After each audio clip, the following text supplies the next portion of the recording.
Hi girls, welcome back to my YouTube channel blushing beauty. कैसे हैं आप सब? आई होप कि आप सब अच्छे होंगे, हैप्पी होंगे एंड सेफ होंगे। मैं आ गई हूँ एक नए वीडियो के साथ और आज की इस वीडियो में बात करने वाले हैं the biggest wedding day mistakes. हाँ जी, आज की इस वीडियो में बताने वाली हूँ कि ऐसी कौन सी गलतियाँ जो मैंने अपनी शादी वाले दिन करी थी जिससे मुझे बहुत ज़्यादा प्रॉब्लम हुई थी, तो वो गलतियाँ आप ना करें, इसलिए मैं ये वीडियो लेके आई हूँ। तो आइए वीडियो करते हैं शुरू। चैनल पर नए हैं तो चैनल को सब्सक्राइब कीजिएगा, वीडियो को लाइक कीजिएगा, कमेंट कीजिएगा एंड अपनी राय बताइएगा कि आपकी क्या राय है इस विषय में। आइए बढ़ते हैं वीडियो। गर्ल्स, आज की इस वीडियो में बताने वाली हूँ शादी के दिन हुई मिस्टेक्स। ये वो गलतियाँ हैं जो मैंने अपने शादी वाले दिन की थी, यानी सुबह से लेकर शाम तक, जब तक शादी हो नहीं गई थी तब तक कुछ छोटी छोटी गलतियाँ मैंने ऐसी कर दी थी जिससे मुझे बहुत ज़्यादा प्रॉब्लम फेस करनी पड़ी थी। तो उस बारे में ही मैं बताऊँगी। तो आज यही चीज़ें बताऊंगी, मैं अपना पर्सनल एक्सपीरियंस आपके साथ शेयर कर रही हूँ। मैंने अपना विदाई एक्सपीरियंस, वेडिंग डे एक्सपीरियंस भी शेयर किया हुआ है। अगर आपने वो वीडियो नहीं देखी तो वो ज़रूर देखिएगा, उसका लिंक मैं नीचे डिस्क्रिप्शन पर दे दूँगी। ब्लशिंग ब्यूटी की फैमिली हो गई है बड़ी, आप इस फैमिली को और बड़ा कीजिए, हमारे साथ जुड़िए, अपना प्यार इसने इस तरह ही बनाए रखिए। तो आइए वीडियो की तरफ बढ़ते हैं। मिस्टेक नंबर 1 जो मैंने की थी, मेरी जिस दिन शादी थी गर्ल्स, मैं आपको पहले बता देती हूँ, शादी से पहले मेरे बाल बहुत ज़्यादा ड्राई थे, फ्रिजी थे, कह लीजिए स्मूथनिंग नहीं थी। अभी स्मूथनिंग करा रखी है तो थोड़े से स्ट्रेट और स्मूथ लगते हैं, बट जब पहले मेरे हेयर्स थे तो बहुत ज़्यादा ड्राई थे, कर्ली हेयर्स थे मेरे। एंड जिस दिन मेरी शादी थी उस दिन मैंने ना हेयर वॉश कर लिया था, और हेयर वॉश करना मेरे लिए सबसे बड़ी गलती हो गई थी। मेरे हेयर्स और ज़्यादा ड्राई हो गए थे। एंड इसकी वजह बताओ, जिस दिन आपकी शादी होती है अगर आप उस दिन हेयर वॉश कर लेते हैं तो अगर आपके ड्राई हेयर्स हैं तो और ज़्यादा ड्राई फ्रिजी हो जाते हैं, रूखे बाल हो जाते हैं, एकदम गंदे से लगते हैं। और अगर आपके सिल्की हेयर्स हैं, बहुत ही ज़्यादा सिल्की, उस दिन आपने अगर हेयर वॉश करे तो बहुत ही ज़्यादा सिल्की हो जाते हैं, जिससे हेयर स्टाइल करने में बहुत ज़्यादा प्रॉब्लम होती है। मुझे प्रॉब्लम शादी वाले दिन भी हुई थी और शादी के दिन के बाद भी हुई थी। ससुराल में हुआ ये था कि मैंने अपने शादी वाले दिन ना हेयर वॉश कर लिए थे। उस दिन तो हेयर स्टाइलिंग में प्रॉब्लम हुई थी, इतने ज़्यादा ड्राई हो गए थे, लेकिन इतना सारा केमिकल लगता है बालों पे, इतना ज़्यादा ट्रीटमेंट्स होते हैं, हीट लगती है। उसके बाद जब मैंने नेक्स्ट डे ससुराल में पहुंच के अपने हेयर वॉश किए थे तो उस टाइम पे ना मेरे बाल बहुत ही ज़्यादा गंदे हो गए थे, टूटने लगे थे, झड़ने लगे थे, बहुत ज़्यादा ही चीज़ों से प्रॉब्लम से गुजरी थी मैं। एंड पूरा 1 हफ्ता तक मैं परेशान रही थी। तो ये चीज़ आप मत कीजिएगा, शादी के एक दिन पहले ही हेयर वॉश कर लीजिएगा एंड हेयर सीरम वगैरह लगा के रखिएगा ताकि आपके बाल ड्राई ना हों। मिस्टेक नंबर 2 गर्ल्स, मैंने जो मिस्टेक की थी वो सबसे बड़ी गलती मेरी ये थी कि पार्लर ले जाने वाला बैग मैंने एक जगह नहीं किया था। एंड मैं आपको बता देती हूँ, मेरी जो वेडिंग हुई थी वो डेस्टिनेशन वेडिंग थी। एंड उसमें प्रॉब्लम ये हो गई थी कि मैंने जो पैकिंग करी थी वो रैंडमली सामान रख दिया था, कुछ सामान अपना इस बैग में है, कुछ उस बैग में है। इस चक्कर में जब मुझे पार्लर जाना था तो मुझे ये लगा कि हाँ चलो सामान हाल निकल आएगा। एंड जिस दिन शादी थी मॉर्निंग हो गई, मैं सुबह से उठ के ध्यान नहीं दे रही थी इन चीज़ों पे, अपना नहा धो के आई, मैंने बाल वॉश कर लिए, हेयर ड्राई भी कर लिए, समझिए हेयर ड्रायर से ड्राई किए थे मैंने उस दिन बाल, क्योंकि सर्दियों में मेरी शादी हुई थी तो मुझे लगा कि ठंड ना लग जाए, बीमार ना पड़ जाऊँ, तो हेयर ड्राई किए मैंने, तो उससे और ड्राई हो गए थे मेरे बाल। उसके बाद फिर मैंने सामान निकालना शुरू किया तो उससे बहुत ज़्यादा लेट हो गई। एंड टाइम पे गेस्ट आते हैं तो आपको मिलना भी पड़ता है, तो बहुत ज़्यादा हौच पौच हो गई थी। मुझे ये लग रहा था कि कोई भी चीज़ रह ना जाए, एंड टाइम पे फिर गड़बड़ी हो जाएगी, बार बार पार्लर से आना जाना तो नहीं हो पाएगा, और जो सामान मुझे पता है मैंने कहाँ रखा है वो कोई और ढूंढ भी नहीं पाएगा।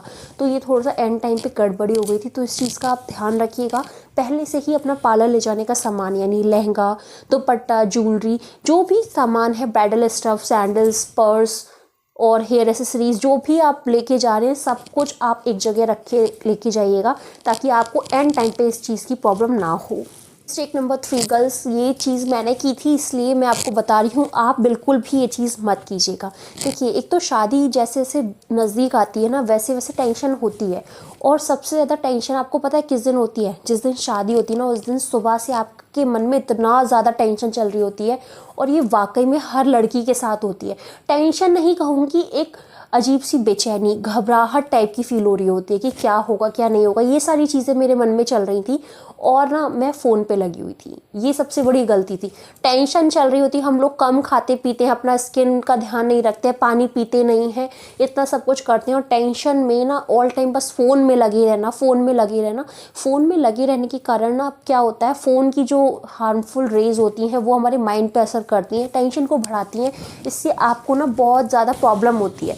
मुझे ना वॉमिटिंग आने लग गई थी जिस दिन मेरी शादी थी उस दिन, मतलब खाली पेट भी था, मैं फ़ोन भी यूज़ कर रही थी, टेंशन भी थी, घबराहट भी थी। इन सारी चीज़ों के कारण मुझे वॉमिटिंग जैसा फ़ील होने लगा था। इसीलिए मैं आपको एक राय दे रही हूँ कि जिस दिन शादी हो उस दिन आप रिलैक्स रहिएगा, ज़्यादा काम मत कीजिएगा, सिर्फ थोड़ा बहुत फ़ोन यूज़ कीजिए जितना रिक्वायर्ड है, बट ये नहीं कि आप 4 से 6 घंटे पूरा दिन फ़ोन पे ही लगें, ऐसा बिल्कुल मत कीजिएगा। सेल्फी वगैरह आप शाम में क्लिक करेंगे वो चीज़ ज़रूरी है, बट सुबह से अपने आप को जितना रिलैक्स रखेंगे उतना ज़्यादा आप अपना वेडिंग की नाइट यानी शादी को एंजॉय कर पाएंगे।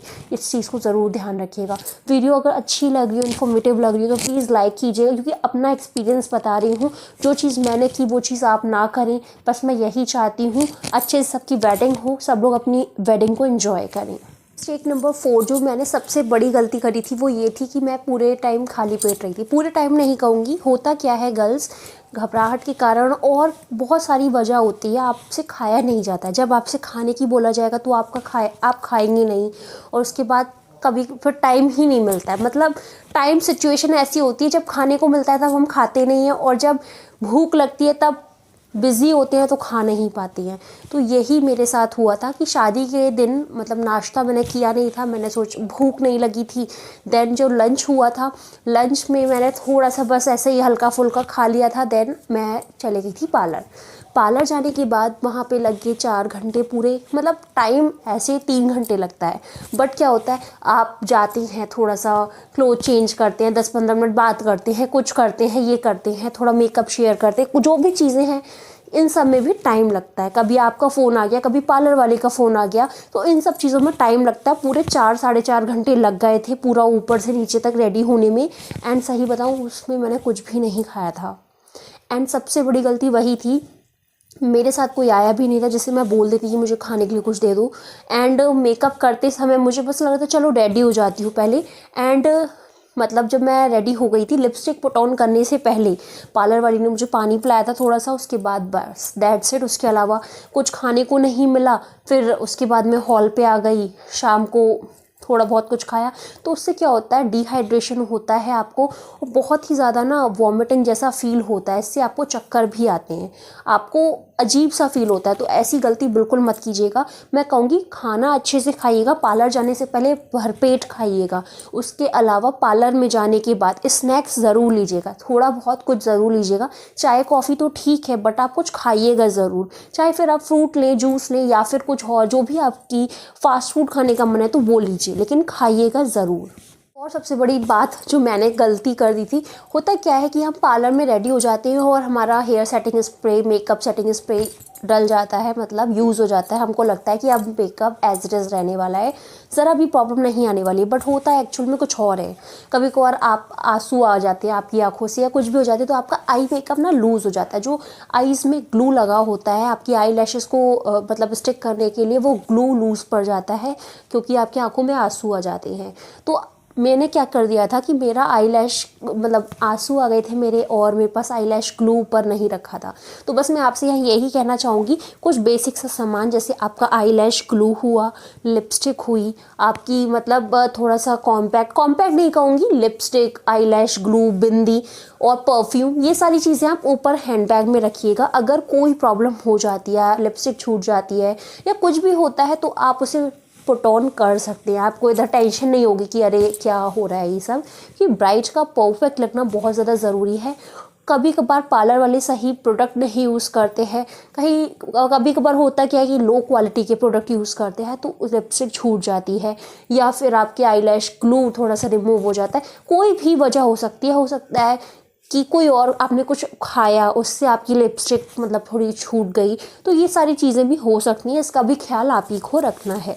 पॉइंट नंबर 6 यानी मिस्टेक नंबर 6, गर्ल्स, ये सबसे बड़ी गलतफहमी थी मेरी।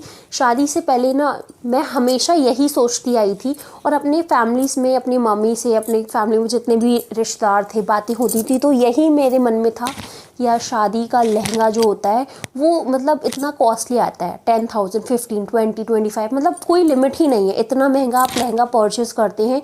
जस्ट आप सिर्फ वरमाला सेरेमनी में पहनते हैं, तो 4-5 घंटे के लिए ही पहनते हैं वो लहंगा, इतना महंगा होता है। बस मेरे मन में ये था कि मैं अगर लहंगा ख़रीदूँगी महंगा तो वो मैं पूरी रात पहनूँगी, फेरे सेरेमनी में भी लहंगा पहनूँगी, ताकि कम से कम वो लहंगा सारे फंक्शंस में आए और वो लहंगा कम से कम पूरी रात, कम से कम 12 घंटे तो मैं पहन सकूं, अपनी विदा तक तो पहनूं वो लहंगा। ये मेरी सबसे बड़ी मिस्टेक थी। प्रॉब्लम ये होती है गर्ल्स, लहंगा पहनने में प्रॉब्लम नहीं है, प्रॉब्लम ये है कि लहंगा, लहंगे के साथ ज्वेलरी, ये सारी जो चीज़ें होती है बहुत ज़्यादा हैवी होती है। लहंगा ब्राइडल का वैसे भी बहुत ज़्यादा हैवी होता है।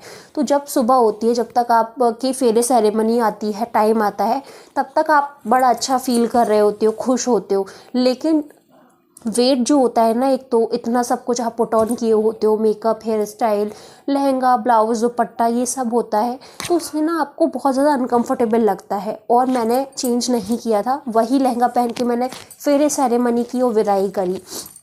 ससुराल आने तक ना मुझे इतनी ज़्यादा इरिटेशन हो रही थी, मैंने बस ये सोचा किसी भी हाल में बस इसे निकाल के फेंक दूँ, हटाऊँ इसे। मन में ना इतना ज़्यादा गुस्सा आ रही थी, काश मैंने चेंज कर लिया होता।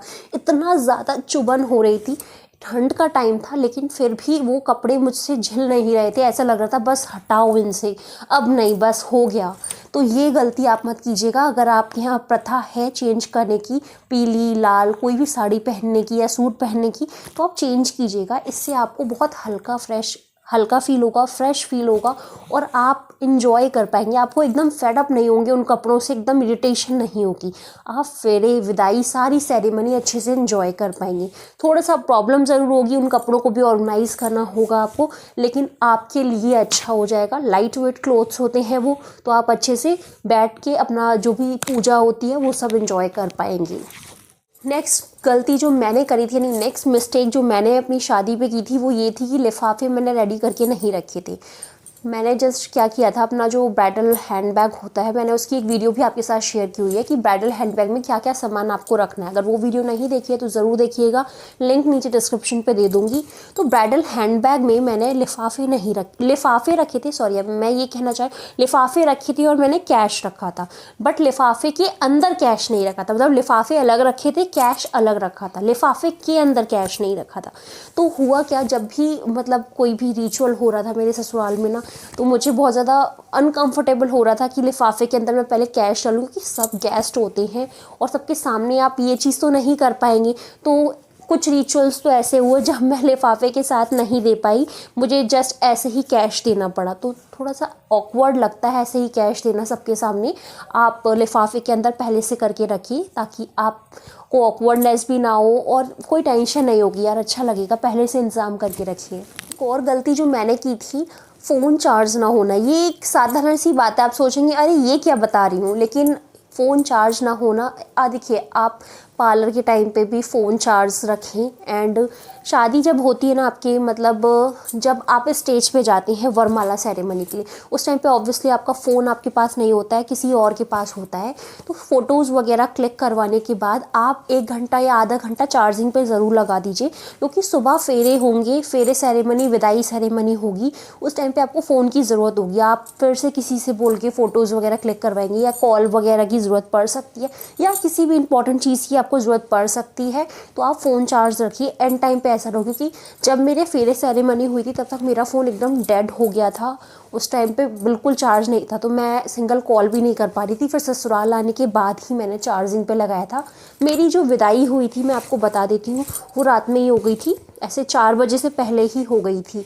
तो सुबह जब मैं ससुराल आई, 4:30 नहीं, 5 बज गया था आते आते। 5 बजे के बाद यहाँ पे आई। अब आते से तो नहीं लगाऊंगी ना, थोड़े बहुत यहाँ ससुराल के रिचुअल्स हुए, तो सुबह से 8, साढ़े 8 बजे के बाद मैंने फ़ोन चार्जिंग पे लगाया, क्योंकि मैं खुद इतना ज़्यादा बिजी हो गई थी।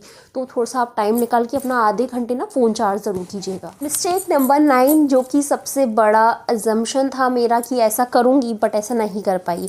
गर्ल्स, हम लोग बहुत ज़्यादा सोचते हैं कि शादी वाले दिन ना हम ये करेंगे, वो करेंगे, ऐसे करेंगे, वैसे करेंगे, बट हकीकत में कुछ और होता है। मतलब हकीकत में बताऊँ, जब मेरी शादी तय हो गई थी, तो मैंने ये सोचा था कि शादी वाले दिन तो मैं बहुत सारे फ़ोटोज़, सेल्फ़ी लूँगी और बहुत सारे रील्स बनाऊँगी, आप लोगों के लिए रील्स बनाऊँगी। बट जिस दिन मेरी शादी थी उस दिन मैंने ना एक आधी कोई रील बनाया होगा, वो भी मैंने नहीं बनाया था, किसी और ने बनाया था। मतलब अपने फ़ोन से मेरे पास इतना टाइम नहीं था कि मैं खुद का रील बना पाऊँ। एक भी रील मैंने खुद से शूट नहीं किया था, किसी और ने कुछ शूट कर दिया, वो चीज़ अलग हो गई, बट मैं वो नहीं कर पाई थी जस्ट बिकॉज टाइम नहीं मिला, टाइम था नहीं। जब टाइम था तो मैं कहीं और बिजी थी। आप लोगों को लगता है कि रील बनाने में टाइम ही कितना लगता है, 15 सेकंड की रील होती है, गाना पहले से प्रिपेयर करके रखो बस बना लो, लेकिन नहीं, टाइम 15 सेकंड भी नहीं मिल पाता है। हकीकत में मुझे नहीं मिल पाया था, तो यही चीज़ मैं आपसे कह रही हूँ, ये चीज़ नहीं हो पाती कभी कभार।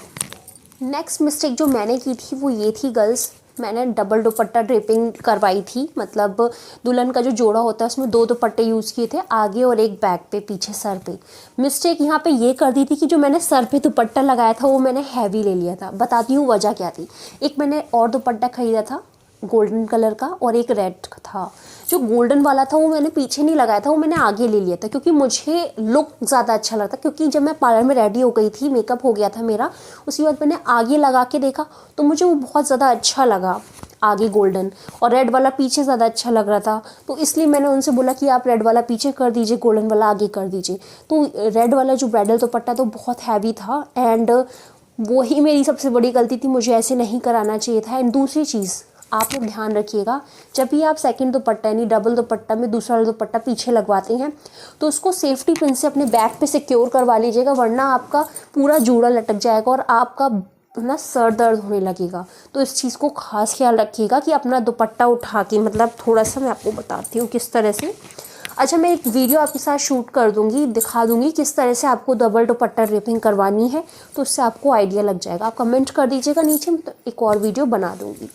एक मिस्टेक यहाँ मैंने ये की थी कि बहुत ज़्यादा पॉइंटेड हील्स ले ली थी। पॉइंटेड हील्स लेने में मिस्टेक कोई भी नहीं है। अब क्या होता है, पॉइंटेड हील्स अगर आप पूरी रात पहन रहे हैं और आप 1 मिनट के लिए भी उसे उतारेंगे नहीं तो आपके पाँव में बहुत ज़्यादा दर्द होगा। और आपका इतना ज़्यादा जो वेट होता है, आपका वेट, आपका ज्वेलरी का, लहंगे का, मेकअप का, हेयर स्टाइल का, इतना सारा वेट आपकी पॉइंटेड हील पे चला। मैं कहूँगी पॉइंटेड हील्स की जगह आप वेजेस लीजिए। वेजेस में आपका वेट मतलब इतना ज़्यादा आपको अनकंफर्टेबल नहीं लगेगा। और कोशिश कीजिए फेरे सेरेमनी तक आप कोई और मतलब सैंडल्स वेयर कर लीजिए, इतनी ज़्यादा हील्स वाली मत पहनिए, ताकि आप रिलैक्स रहें। रिलैक्स रहना आपका ज़्यादा ज़रूरी है। कुछ ऐसी सैंडल्स लीजिए जो बहुत ज़्यादा कंफर्टेबल हों आपके लिए। और चीज़ आप ऐसे यहाँ ये कहना चाहूँगी, कभी भी पार्लर आप अकेले मत जाइए। अगर आप पार्लर जा रहे हैं 3 से 4 घंटे के लिए भी जा रहे हैं तो उस टाइम पे आप किसी को भी, कज़न को या फ्रेंड को, किसी को भी अपने साथ लेके जाइए। क्योंकि होता ही है कि आपके पास बहुत ज़्यादा कॉल्स आती हैं, कोई भी चीज़ है आपसे जाननी है तो बार बार आपको डिस्टर्बेंस होता है। इससे पार्लर वाले आर्टिस्ट को भी डिस्टर्ब होता है, आपको भी डिस्टर्ब होता है। साथ ही साथ कोई भी प्रॉब्लम है, आपको खाना खाना है, भूख लगी, प्यास लगी है, तो आप उनसे बोल सकते हैं, वो अरेंज करवा सकते हैं। अब ये नहीं होगा ना कि आप अपना मेकअप करवा रहे हैं और आप हेयर स्टाइलिस्ट से या मेकअप आर्टिस्ट से आप बोल रहे हैं कि मुझे भूख लगी है। ये सब नहीं कर सकते हैं आप, बट कोई होगा तो आपको कंफर्टेबल रहेगा, आप अच्छे से वो टाइम स्पेंड कर पाएंगे और अपना मेकअप भी करवा पाएंगे टेंशन फ्री होके। तो आप किसी को लेके जाइए। एंड अगर वीडियो इन्फॉर्मेटिव लग रही हो तो एक लाइक कर दीजिएगा। एंड ये अपना जेन्युइन ओपिनियन दे रही हूँ गर्ल्स, कुछ चीज़ें जो मुझे लगी होनी चाहिए तो वही मैं आपको बता रही हूँ। अगर कोई चीज़ आपको लगता है कि यूज़फुल नहीं है तो वो भी आप मुझे कमेंट करके बताइएगा। कौन सा पॉइंट आपको सबसे ज़्यादा यूज़फुल लगा वो भी बताइएगा, ताकि मेरे व्यूअर्स देखें और वो भी समझें। ज़्यादा से ज़्यादा लड़कियों के साथ शेयर कीजिएगा जिनकी शादी होने वाली है, ताकि वो भी ये गलतियाँ ना करें। लास्ट चीज़ मैं आपसे बस यही कहना चाहूँगी कि आप पार्लर टाइम से जाइएगा, अपनी शादी वाले दिन हर चीज़ टाइम से कीजिएगा। क्योंकि अगर आप ही लेट करने लगेंगे तो एंड टाइम पे बहुत लेट हो जाएगा। कई बार क्या होता है कि दुल्हन पार्लर में होती है, बारात आ चुकी होती है, बारात इंतज़ार करती है, तो ये चीज़ भी नहीं अच्छी लगती है। ऑफ कोर्स शादी है तो दूल्हे को थोड़ा सा इंतज़ार करना भी चाहिए, लेकिन मैं ये कहूँगी कि आप अपना जो होटल है, जो भी वेन्यू है, वहाँ पे आप पहुँच जाइए टाइम से, ताकि सारे जो भी फंक्शंस हैं वो टाइम से हो सकें। क्योंकि एक मुहूर्त होता है फेरे का, फेरे के मुहूर्त पे ही होना, मतलब शुभ घड़ी में होना, वो चीज़ ज़्यादा इंपॉर्टेंट है। तो अगर सब चीज़ टाइम से होगी तभी वो सारा सब कुछ टाइम से हो पाएगा। आई होप कि आप समझ रहे होंगे। और एक और चीज़ कहना चाहूँगी, अपने फ़ोन से अपनी खूब सारी फ़ोटोज़ ज़रूर क्लिक कीजिए, करवाइए। क्योंकि जो भी आपका वेडिंग फ़ोटोग्राफ्स है, एल्बम है, जो भी वीडियोग्राफी आप करवा रहे हैं, उसको आने में शादी के कम से कम 15 दिन लग जाते हैं, हफ्ता से 15 दिन लग ही जाते हैं। तो तब तक आपके पास कुछ फ़ोटोज़ आपकी होंगी जो आप अपने इंस्टाग्राम, फेसबुक और कहीं भी शेयर कर सकते हैं। तो आई होप कि आपको ये वाली मिस्टेक्स हेल्पफुल लगी होंगी, ये गलतियाँ आप नहीं करेंगे। Thank you so much for watching my video. Have a great day, take care.